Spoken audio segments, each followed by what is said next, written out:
La presse, le téléphone, les livres, et maintenant, même l'art accueille l'intelligence artificielle. Bienvenue dans les mondes cachés.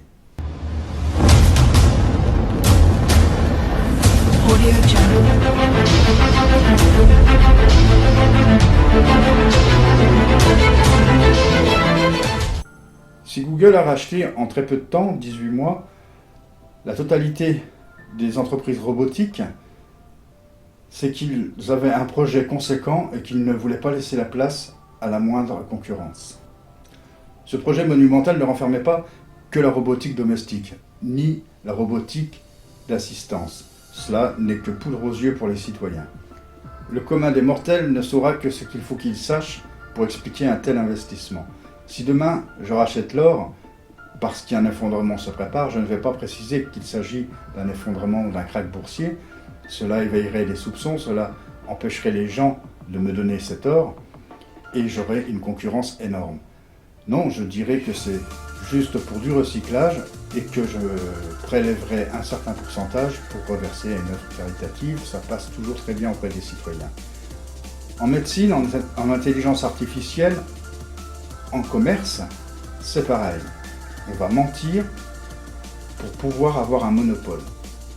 Dites-vous que ce que les politiciens, les autorités permettent aux médias de divulguer, que ce soit la presse écrite, la télévision ou la radio, ce n'est que pour détourner l'attention.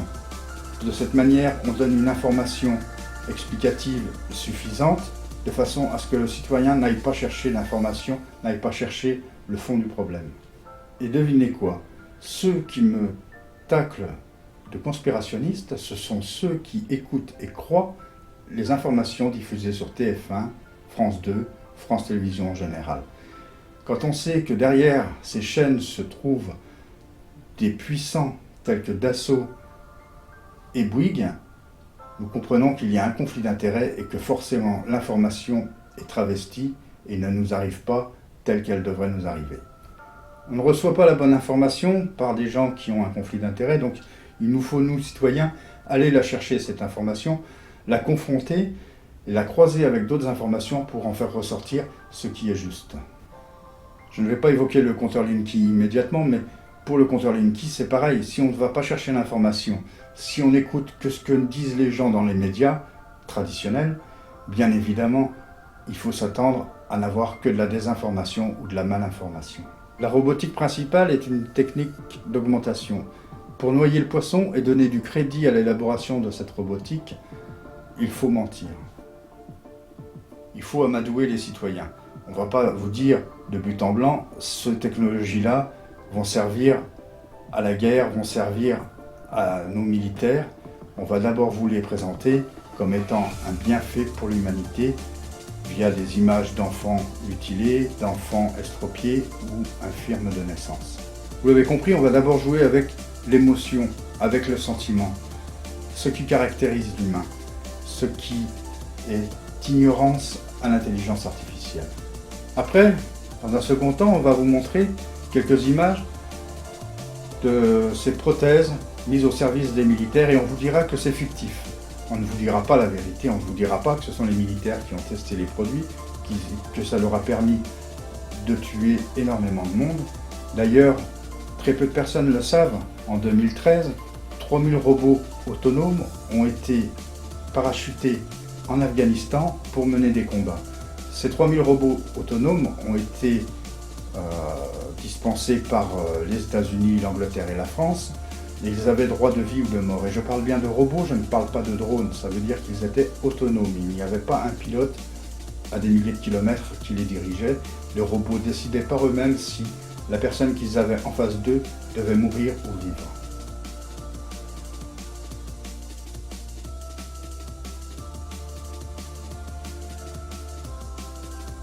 Je vous ai parlé de Ray Kurzweil. Il est à l'origine de la fusion homme-machine. Je n'exagère pas dans le terme.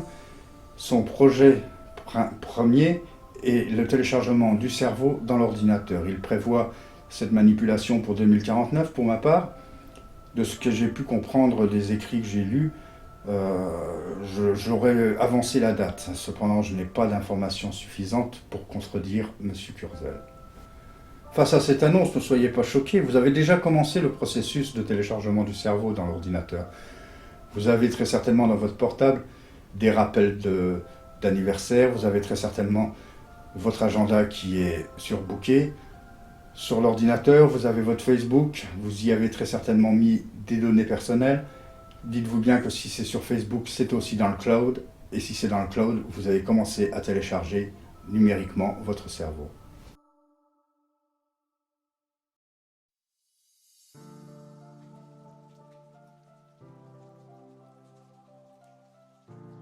La numérisation de l'humain est un projet qui est quand même bien entamé. Nous le voyons, regardez les administrations, qu'il s'agisse des impôts, de la CAF, même le Pôle emploi, ont commencé à dématérialiser et nous ne passons plus que par le numérique pour converser avec eux. Une agence très célèbre, une agence intérim, ne passe que par le numérique. Ils octroient des rendez-vous qu'ils trient à l'avance et tout le reste se passe par l'informatique. Outre le téléchargement du cerveau dans l'ordinateur, Ray Kurzweil prévoit aussi la longévité accrue de l'être humain. Une longévité qui n'est pas sans risque et qui doit être bien calculée.